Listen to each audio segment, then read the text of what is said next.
ល្អណាស់គ្រូពិតជាសប្បាយចិត្តមែនទែនព្រោះឥឡូវនេះពួកឯងវាយនឹងលេងបានស្រស់គ្នាល្អណាស់អាចចេញរកស៊ីបានហើយ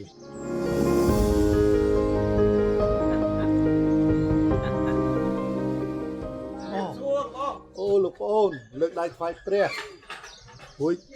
ទៅណាមកណាដែរនឹងហ៎ខ្ញុំចង់មកជួលវងភ្លេងរបស់លបងហ្នឹងណាហើយវងភ្លេងលបងសំដេណាសំដេអត់ភ្លេងយើងហ្នឹងណែមានគេមកជួលហើយអាចលេងបានទេបាទមានអីទំនេរតាលោកប្អូនផ្ទះខ្ញុំនឹងមានកម្មវិធីបុណ្យសពខ្មោចងាប់ដល់12នោះពួកខ្ញុំ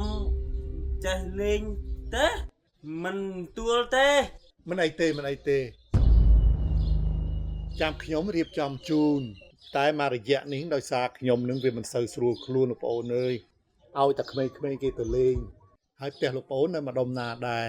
ឲ្យក្មេងៗទៅលេងក៏ទៅបានដែរឲ្យតែធ្វើមិនឲ្យទៅលេងទៅព្រោះទៅខ្មោចទៅដែរចេះប្រកាន់អី